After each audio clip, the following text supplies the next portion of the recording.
This is Where We Live on Connecticut Public Radio. I'm Lucy Nalpathanchel. This weekend, the nation marks the 20th anniversary of the September 11th attacks. Nearly 3,000 people died. 161 of them had connections to Connecticut. Today, Where We Live, we hear from New Canaan resident Mary Fetchet, co-founder of an advocacy group for families impacted by 9/11. She lost her son Brad on that day. Coming up, we'll also talk to a Middletown resident about a tribute concert happening this weekend. And we want to hear from you, too. What does the 20th anniversary of 9/11 mean to you? You can join us, 888-720-9677. That's 888-720-WNPR. Or find us on Facebook and Twitter at Where We Live. Joining us first is Connecticut Public's Diane Orson, who reported on that day. She recently worked on a documentary about the anniversary. Today, she's Connecticut Public Radio's Deputy News Director. Diane, so good to have you on the show today. Thanks, Lucy. Glad to be here. I think a lot of us who were alive on that day think back to what we were doing on 9/11. So what was it like for you working in a newsroom on that day?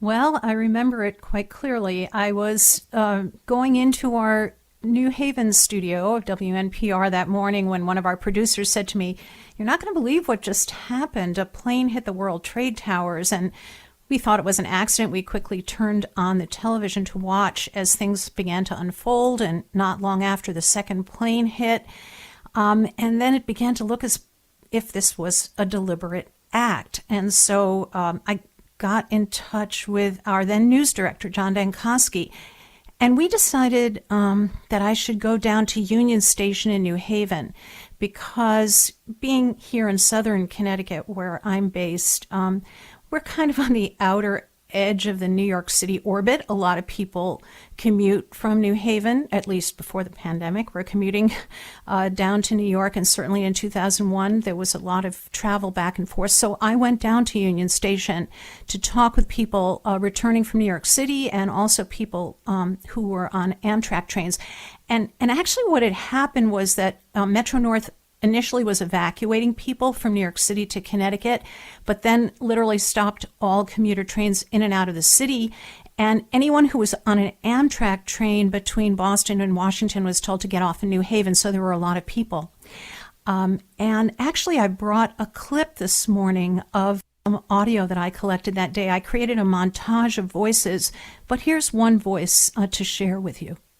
I work in New York a couple days a week, and when I got into Penn Station, I realized that the E train probably wasn't going to be running, so I started walking, and as I was walking, kind of making my way across town, there was a bunch of people on every avenue kind of looking down the street at the World Trade Center, which got to be, 2-3 miles from there.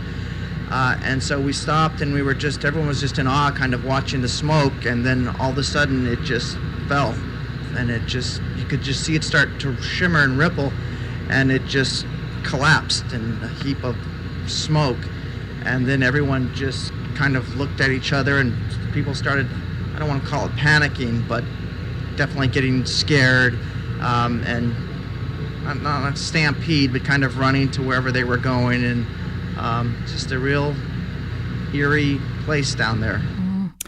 Wow, that must have been something to witness that. And, you mentioned earlier, Diane, no one really knew what was going on in those first couple of hours. I was in Pennsylvania, in Pittsburgh, and just 80 miles from there, a hijacked plane crashed in Shanksville. And even in Pennsylvania, there was so much fear. And I think a lot of people were feeling that day, whether they were in New York or just watching the events unfold. For sure. Actually, after going to Union Station, what I did that afternoon was to call up several child psychologists and ask how to talk with children about what was taking place. I mean, it was such, in the immediate aftermath, all of us, adults, parents, teachers, we were all trying to process what was happening, trying to understand what was going on. And so I wanted some thoughts on how to talk about this with children. We'd asked our listeners to join us to tell us what they're thinking about on this 20th anniversary, what they remember about that day. Rasan is calling in from Cromwell. Rasan, welcome to the show. What did you want to share? Hi, I was, Lucy, first of all, I just remember the day I was flying back from London, and they announced on the plane that there was a terror attack, and they turned us around and routed us to Ireland for a week. And what I remember, this was back when you could still make phone calls on the plane with the seat in front of you. And I spoke to my grandmother, and she told me that a plane hit a building in New York, and she didn't tell me the magnitude of what was going on, but as a native New Yorker, I thought, it didn't seem that crazy that a plane would crash to a building because the airplane circled over the city to get to Queens. And once I landed and saw what happened, I was just devastated because I couldn't call my family because no cell phones were working either. Wow. You're a native New Yorker. How will you be spending tomorrow, Rasan? What have you thought about as each anniversary has come and gone? Tomorrow I'll be watching the ceremony, like so many others will, and just reflecting on, people that I knew. And, I worked across the street from the towers when I was in finance. So had I been in the States, I would have been right there. I think anytime that you think you might have come that close to any kind of horrific event, you just spend a lot of time reflecting. Right. Well, Rasan, thank you for joining us today here on Where We Live. You can as well, 888-720-9677, or find us on Facebook and Twitter at Where We Live. Diane, I believe 161 people with ties to Connecticut were killed that day. So how did you continue to cover this story in the days and months after? Well, at the time, I was doing a lot of education reporting. So, my children were young at that time, 6 and 9. And as I said, on the day of 9/11, I reached out to several child psychologists. But in the weeks following and years following, I continued to go back to speak with educators on teaching 9/11 and how that was being handled.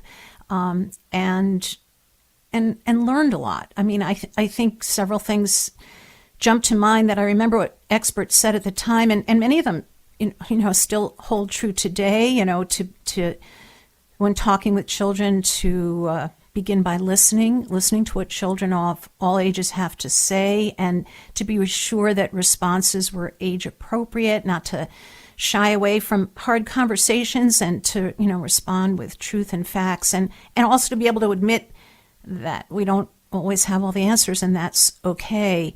And in the early in the immediate aftermath, it wasn't clear who the perpetrators were, but as that became clearer, there was and continues to be a very important need to carefully identify that these were terrorists, and not to conflate or equate terrorism with Islam. Right. Suzanne from Branford is calling in. Suzanne, what does the 20th anniversary mean to you? Well, it's a lot what Diane was talking about. I had a 9-year-old, but we lived in Maine, and we took a lot of trips to New York City because she loved the theater, and we loved New York City.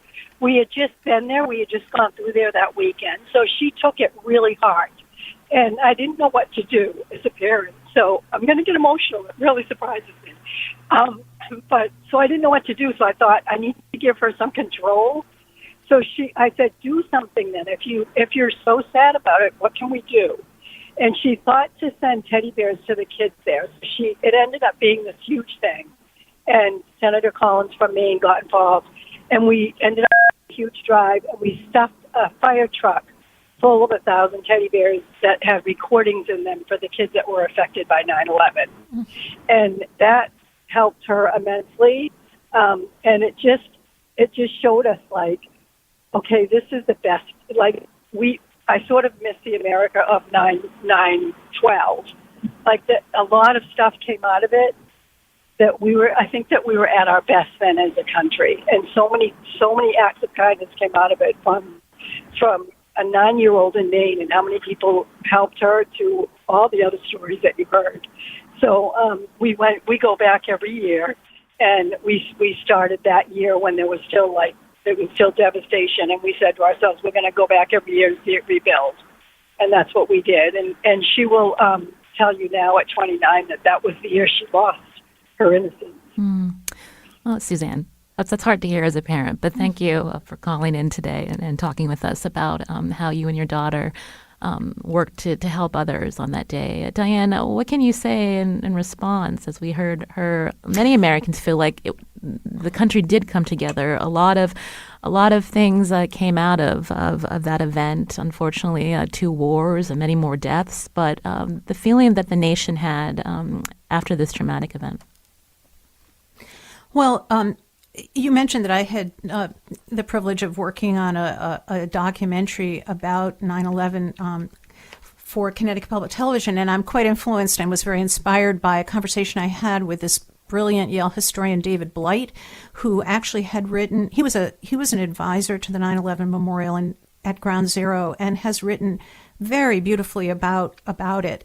And I agree with him because he would talk about this notion of American innocence, that until 9/11 Americans kind of lived with this idea that whatever happened to us, we somehow we lived above these horrific tragedies of world history. But the truth is that we've experienced tragedies in our history all along, and that's because it's part of the human experience. I mean, in our U.S. history, from slavery, from the Civil War to ending World War II by dropping the atomic bomb, to Vietnam and Iraq and Afghanistan, we are part of human history, and there are tragedies in human history. And I think what I learned from him, and what I really agree with, is that thinking thoughtfully and critically about these events is not at odds with patriotism. It's not at odds with love of country. It's just kind of an essential part of the human spirit. And I think now that we have 20 years distance from 9/11, we can move into a space where we can think more carefully about events that happened before 9/11 and have happened after. And that kind of rigorous thought and study is not at odds with love of country. You mentioned again this documentary that you worked on in the lead up to the 20th anniversary. I'm speaking with Connecticut Public Radio's Deputy News Director, Diane Orson. Our listeners can watch that documentary online at ctpublic.org. You spoke to several different people. I know there was an emergency responder, also a veteran. Who would you like to talk about right now? Well, let's talk about the emergency responder. This is Mark Hartog. We have a clip from him. He's currently Westport's Deputy Director of Emergency Medical Service, but he was a New Yorker, born and raised, and he'd served as an EMT in New York City and actually worked, had been around for the first World Trade Center bombing. He'd worked on training around weapons of mass destruction. But he had he'd moved to Connecticut, down to Westport, and continued to commute and work as a first responder in New York City for quite a long time. But the year before 9/11, he switched over to Westport Emergency Medical Service. So I spoke with him on 9/11. He told me that he was going to head down to the city. But then he was told to stand by in Westport to receive injured patients. Because like I said, originally, there was a thought that there would be a lot of, they were evacuating people on Metro North. And originally the thought was that there would be a lot of injured coming up to Connecticut. But after the towers fell, he knew that there would be few survivors. So I asked him as a first responder what 9/11 means to him now, and here's his response. It's just a day that for a long time I had a lot of, for me personally, I had a lot of trouble. I don't want to call survivor's guilt, but I had a lot of trouble dealing with the fact that I was a New Yorker, that I was a paramedic, a New York paramedic, and I wasn't there when so many of my coworkers were there.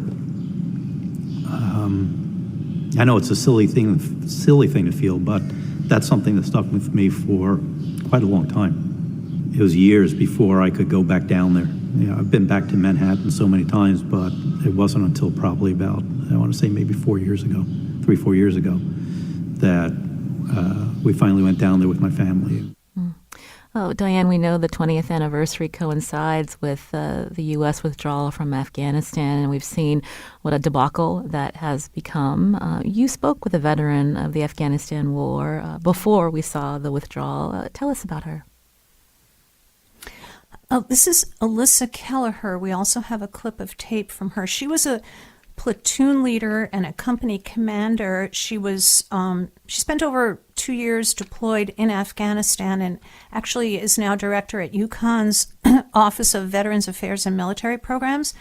And I wondered if 9/11 was the reason she joined the military. So I asked how 9/11, if it had inspired her to join the military and how it had affected her military service.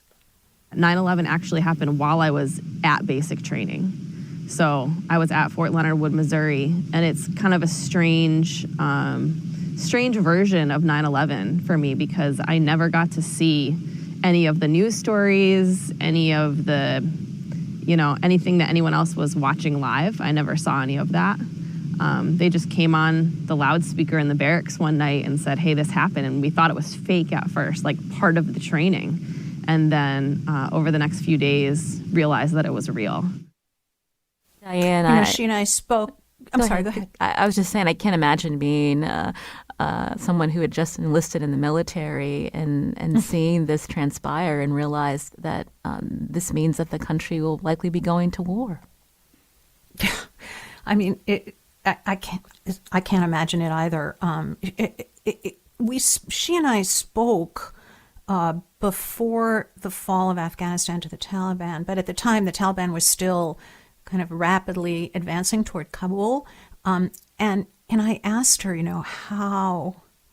how from her vantage point now, how this experience, how she viewed it, and it was really interesting. I mean, she said that she had really mixed feelings. I mean, she understood at the time why the U.S. was pulling out, but acknowledged that it was very hard having lost some of her soldiers, in the war. So, yeah, it's been complex. And we know so many others chose to enlist after 9/11 to serve the country as well. Well, Diane Orson, the documentary that you put together, it's really powerful, and we didn't have time to talk about this, but you also speak to a generation of Americans who hadn't been born yet about their thoughts on 9/11, and it was really interesting to hear their perspective as well. Again, you can see that documentary at ctpublic.org. Diane is our Deputy News Director and Southern Connecticut Bureau Chief at Connecticut Public. Thank you so much for your time, Diane. Thanks, Lucy. Thank you. This is Where We Live. Coming up, we hear from one of the Connecticut residents who was impacted by 9/11 personally. New Canaan resident Mary Fetchet will join us to talk about her son, Brad. He was working at the World Trade Center that day, and how she has worked over the last 2 decades to support families affected by 9/11. You can join us, too. Find us on Facebook and Twitter at Where We Live.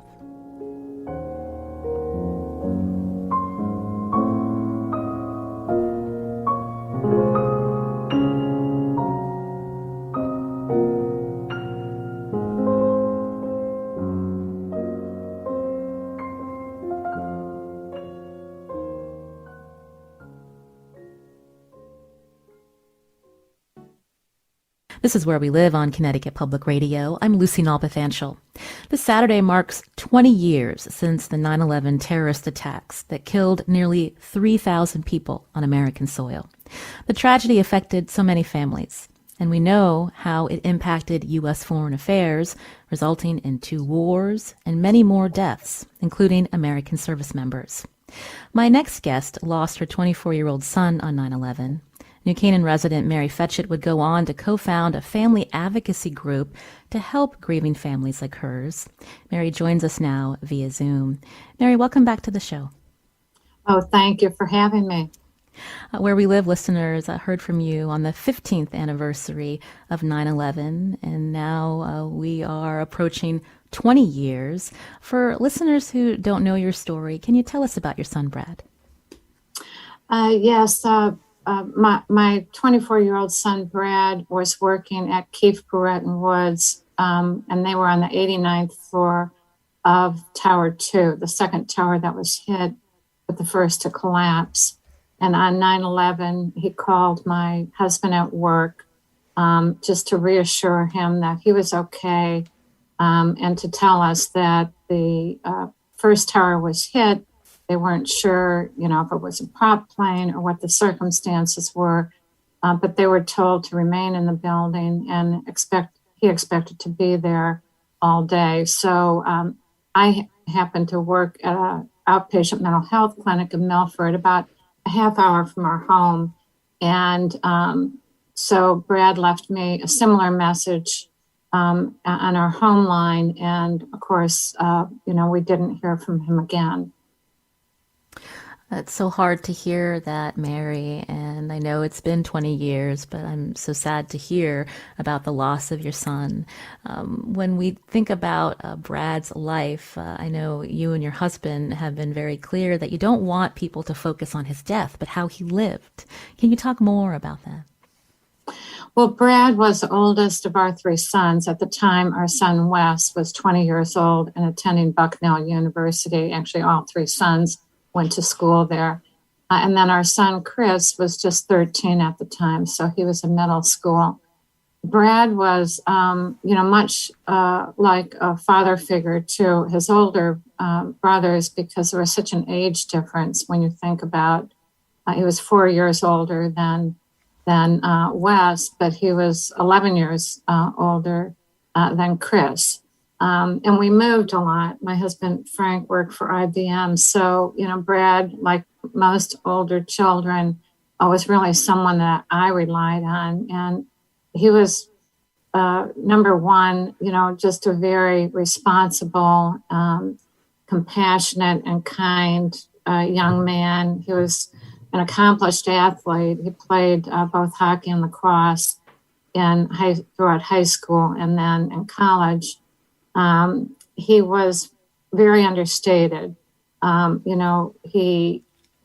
He loved people from all walks of life, and he was always surrounded by, friends that he met along the way. And so it was a big loss for our family, certainly for all the families that lost somebody on 9/11. We certainly didn't think that a terrorist attack like September 11th could happen here in the United States, or that it would take the lives of people that were just going about their daily business, going to work, going to school, and so forth. I'm talking to Mary Fetchet, a New Canaan resident and founding director of Voices Center for Resilience, previously Voices of September 11th.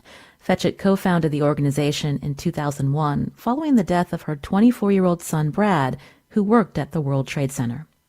So here we are, 20 years later, and when we started the organization, I worked at a mental health clinic, and so my background was social work. And so what I did, pretty immediately after is reached out to the families in Connecticut, really through our Congressman Chris Shea's office.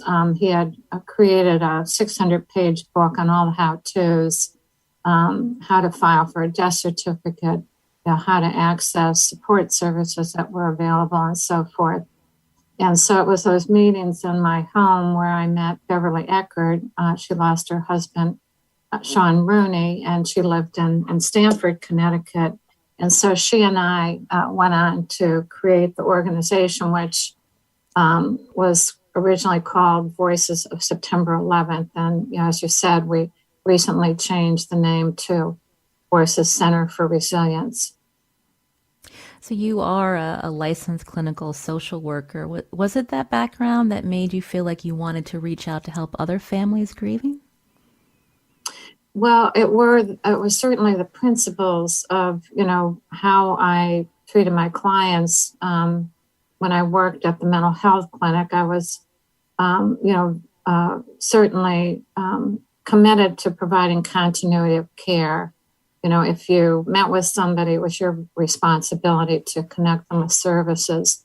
I also realized the complexities on September 11th. The decisions were being made in New York City that impacted all of our families. And so we needed to really be, sitting at that table to help guide our elected officials and people that were in charge, and what the families needed and what had to be considered, whether it was the first year or the 20th year. And so, certainly first and foremost was information, and that's actually where we accessed the information. We also realized that they needed support. Certainly they didn't have a mental health condition. I mean, they were just human, their response to their loss certainly was very understandable. So they really needed to be in touch with people that understood that loss and could help provide programs, which we continue to do today, that promotes resilience. This all sounds so very overwhelming, but you've obviously touched a lot of people that were grieving just like you and your family. Personally, did that help you process your grief, Mary, that you were helping other families during this time? Well, I felt that I was in a unique position to be able to do that. I feel very strongly that these families deserve support. And pre 9/11, I had attended a conference where Marcia Kite spoke, and she lost her daughter in the Oklahoma City bombing. And so pre 9/11, I did a lot of research on how they responded to the Oklahoma City bombing. And so I'd travel into Connecticut and to New York City to Columbia University. You had to go to an academic institution back in the 90s to do research. And so through that research, I was able to start training on our clinic's response team. So I never went back to work there, but as an example, people that I worked with responded to the Newtown shooting and spent many, probably years with that community. So I had this unique understanding of, what it's like for a community to go through a tragedy. And then, of course, I had professional training. And then I was a victim's family member myself. So I understood intimately what was needed. And I also understood that people go through things differently. They grieve in their own way, they grieve in their own time. So the thing that people may not understand is the need continues. These people are resilient, but they still need support from time to time. And our organization is in a unique position because we've established longstanding relationships with service providers and organizations. We know what these people have gone through on the first day, and we know what they're going through on the 20th anniversary. But the thing is, I'd have to say, what people probably don't realize is that there were over 500,000 people that either responded in the aftermath of 9/11, immediately after, in the months following, or they survived. They lived, worked, and went to school in the area. Those people are now sick, and they are qualify for treatment through the World Trade Center Health Program. So there's actually 83,000 survivors and responders that are receiving medical and mental health treatment. Some of the medical conditions are life-threatening. And since 9/11, over 4,700 have died. So leaving behind bereaved families 20 years later without any support. So that's another gap that we fill because although these people didn't die on 9/11, they died because of 9/11. So they are part of the community that we serve. That's an important point that you bring up, Mary, that they should also not be forgotten and they should be supported. I often think that as a society that we struggle talking about grief, and sometimes we don't know what to say to someone who has lost a loved one. And I'm wondering if you could talk about things that people have said to you that have helped you in your grieving process, and then conversely, things that people may say that, don't help, and any advice that you would give our listeners when we're talking about loss. Well, I think the mentality that people should be over it. You know, when you suffer a loss like people suffered on 9/11, you know, you don't get over it. You learn to live with it. And so, you know, that's, you know, a role that we've filled of building that community. That what we found, because we actually started in 2007 conducting research, and that was really based on our recognition that, you know, after the Virginia Tech shooting and many other tragedies, the same mistakes are being made time and time again. And so, you know, it's my feeling that if communities are better prepared, they're going to be able to respond more appropriately and meet the needs of the individuals, you know, immediately after the tragedy, and circumvent a lot of the mental health conditions that come up because people have complicated systems to navigate. You know, they're notified of their loved one's death by somebody that's unqualified to make that notification. There aren't the supports available for these people. So I think if we can be more proactive in you know, the preparing communities in advance, the better off that these communities are going to be able to bounce back and be resilient. What we found in our research too is the value of peer-to-peer support. And we created a different model in the sense that it's overseen by trained clinicians. But we do see a real value and validation when we're bringing people together that have suffered a similar loss. So family members with family members, responders with responders, survivors with survivors. And I have to say, probably the group that's been most overlooked is the people that survived, because they've been told, unfortunately, that they are lucky that they're alive when they don't feel lucky. They have, you know, some lost thousands of friends. They attended hundreds of funerals. And no one really recognizes the impact that it has on them.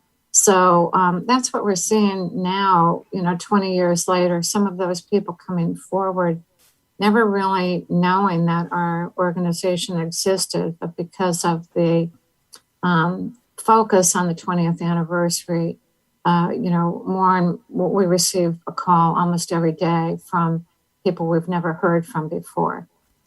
My guest is Mary Fetchet. She's a New Canaan resident who lost her 24-year-old son, Brad, on 9/11. She's co-founder of Voices Center for Resilience, an advocacy group for families dealing with traumatic events. You know, we like to think that we've done a better job as a country understanding trauma because of the many traumatic events that have happened in communities over the last 2 decades. Now we're seeing another trauma among first responders, healthcare workers, responding to this pandemic, and so much death and impact on families. Do you think that part of your work will be how to help these pandemic frontline workers too, or ways that communities can respond to them? I think there's a lot of parallels, actually. You know, in our research, we actually created tip sheets, you know, to be proactive, for communities to be proactive. And when COVID hit, you know, as much as the loss of life and so forth, there was also, you know, I was worried really about the mental health pandemic. So we tried to be proactive in educating people about how to support their children, how to support their family, you know, how to deal with isolation, you know, and those kinds of things. We saw, and we do conduct a needs assessment every year, and we saw within the 9/11 community, the COVID, you know, many people either lost someone, you know, to COVID, lost someone during COVID, which was, you know, very traumatic. Or if they lived in New York, sometimes they were down the street from one of the medical centers or the makeshift morgues, and they would hear the ambulances and the, you know, the police cars, as well as people playing their pans at 7 o'clock for somebody that has PTSD, that's gone through something like they did on 9/11, this is absolutely a trigger. Similarly, the attack on the Capitol building, that sense of unpredictability, of watching things play out, that were very, that they didn't have control over, to see the anger and the hatred, right here in our own country. And, but also the social unrest, George Floyd and, the horrible killings that have transpired. Also the collapse of the building in Surfside, a lot of parallels, where people are waiting for notification of remains and responders are sifting through, the building that was destroyed. So, I just think, and now with the withdrawal from Afghanistan, the question of, are we safer today? Or is this something that we're going to have to live with the rest of our lives, the unpredictability? So all of those things for people that are traumatized, not just 9/11, but any trauma, it does bring things up. And unfortunately, there's no end to the shootings, whether it's in a elementary school or a theater or a mall or a synagogue. I mean, time and time again, we're having to be faced with yet another group of victims' families. And so I do see some of the work that we're doing actually is sharing the expertise that we have and what we've learned about healing and resilience in the 9/11 community. It's really, like I said, remarkable that people have gone through the loss they suffered and subsequent losses, by the way. Maybe they lost a child on 9/11 and their other child died suddenly, 5 years later. So there's a lot of that within the community, but I would have to say probably across the board in the general public. So the more that we can do to build resiliency and provide the support that people need after these tragedies, better.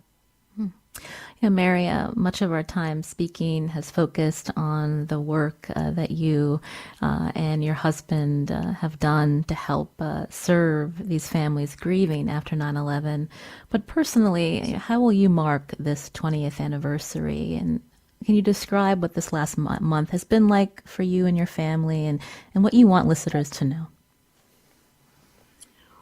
Well, running an organization that's focused on 9/11 around the 20th anniversary, there is certainly a flurry of activity. We had an art exhibit, which started actually with a collection of mail art that we had, 2,300 pieces of mail art that were donated to us. But then we realized that we have children's artwork, we have quilts, we have, all of this incredible artwork that's been given to us over the years.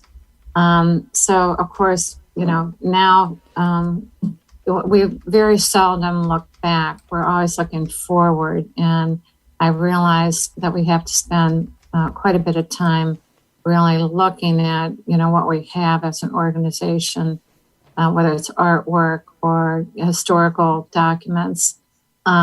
The conference that we have on September 9th and 10th, which people can view online if they're not with us in New York City, and they can register on our website, voicescenter.org.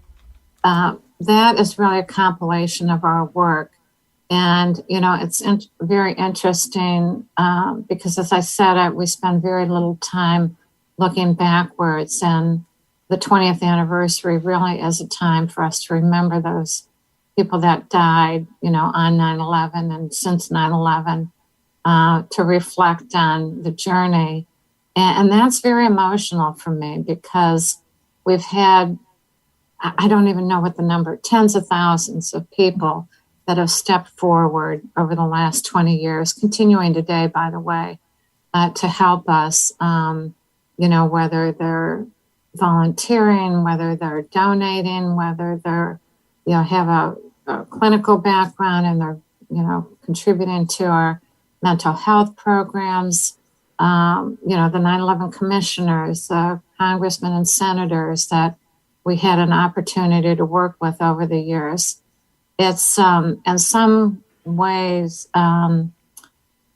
it's being retrospective is very emotional for me because I just think about all the incredible people that I've had an opportunity to meet and, just how grateful I am for all that they've done to support and continue to do to support our work.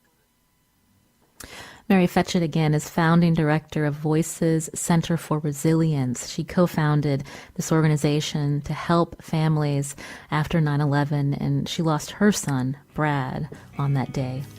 Mary, thank you so much for your time and for the work that you've been doing, helping so many. We appreciate your time today. Thank you very much.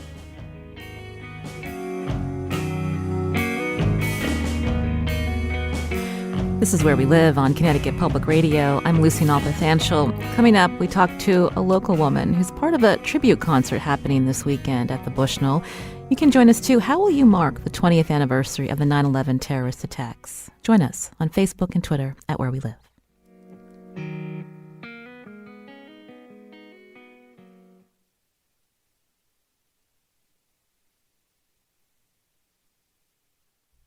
You're listening to Where We Live on Connecticut Public Radio. Today we're reflecting on the 20-year anniversary of the 9/11 terrorist attacks, and we've been wanting to hear from you this hour about what this anniversary means. Carol tweeted at us and said, on 9/11 in 2001, I worked for the Red Cross, and I remember thinking at the time, where will we be in 20 years? And here we are, and I still have no words. Tomorrow, I'll be donating blood. It's the least I could do. And Carol also tweeted, I wonder what happened to the woman I met at the Greenwich Arc chapter house who held in her hand her husband's hairbrush, seeking to provide his DNA for ID purposes. Where is she? How is she? What happened to him? And who was he? It is overwhelmingly sad. So we know that towns and cities across our state will be holding memorial services tomorrow to mark this anniversary. Others will gather to sing or play songs in remembrance of the people lost in the terrorist attacks. Joining me now on Zoom is Sandy Zajac. She's actually the publicity chair of Middlesex Hospital Vocal Chords. This music group will present a musical tribute on the anniversary at the Bushnell tomorrow on the Mortensen Hall stage. Sandy, welcome to our show. Thank you. Good morning. We've been asking our listeners to tell us where they were on 9/11. I know the Vocal Chords group has been around for some time. So tell us, how did the group members respond when this day happened? Well, it was a very emotional time, and it was a day that we would be having rehearsal that night. And our leaders, Joyce Gent and Gina Fredericks, decided that we needed to do something a little special to help people who might be grieving because of what happened. So they put together a small program at Holy Trinity Church in Middletown, and we had a moment of silence, and we sang a few songs. And it was very healing for all of us to be together because we were all grieving at the same time. That's a beautiful church in Middletown. I understand that the Vocal Chords has about 80 members. And when we think about gathering and being with one another, it can be healing, especially when you're gathering in song, Sandy. Oh, definitely. As a matter of fact, our motto is relieving stress, lifting spirits, and healing souls with music. And so many of our members, as Mary Fetchet was talking about grief, many of our members have suffered terrible grief, and they joined Vocal Chords to fill that void in their lives. And many have said that we brought them back to life through our music. So we feel very fortunate to have these people. And because of Joyce Gent, who started this organization 31 years ago, she knew that people needed a place to heal and lift their spirits, and she has done a great job with that. So you gathered together to sing on that day, and now we're here at the 20th anniversary. So you've been preparing over the last few weeks and months for this tribute concert. So tell us about the songs that you've chosen and how you've thought about this gathering tomorrow. Well, we have quite a few songs that have very meaningful words. We'll be starting out with the national anthem, of course, and we will sing I Pledge My Allegiance. There will be several readings during the program, and one of the most important readings is The Lady, and it's a reading giving a detailed account of how Lady Liberty was looking over as the towers were coming down and tears were running down her cheeks. And after that reading, we'll be singing Give Me You're Tired, You're Poor, which talks about the immigrants coming over to our country many years ago. We'll also be doing the Armed Forces Salute to honor those who are our veterans and our firefighters and EMS and police officers and the military. We'll have You'll Never Walk Alone, and a few other songs that are patriotic. And we will have the Portland and Middletown Select Chorus singing a few songs under the direction of Samuel Tucker and Stephanie Zajac. So we're looking forward to that. Well, that sounds really lovely, Sandy. For our listeners who want to attend, again, this will be at the Mortensen Hall stage at the Bushnell tomorrow. Where can they go to learn more information? They can call the box office at 860-987-5900. The box office will be open today and tomorrow for tickets, just that people have to know that they have to follow the protocol. They have to have a vaccine ID card or a negative COVID test 72 hours before or 6 hours before the program. And you can learn about us also on our website, vocalchords20.org, or you can go to thebushnell.org. Well, Sandy Zajac, again, Publicity Chair and member of Middlesex Hospital Vocal Chords. We thank you for coming on the show, and I just want to reiterate to listeners that the proceeds will go towards Connecticut first responders. The Connecticut Firefighters, EMS, and Police Benevolent Fund, and also the Middlesex Health COVID-19 Emergency Relief Fund. Sandy Zajac, thank you again for joining us today. Thank you for having me. I'm Lucy Nalpathanchel. Today's show produced by Tess Terrible. Our technical producer is Kat Pastor. You can listen to Where We Live anytime. You can download the show on your favorite podcast app. As always, thanks for listening.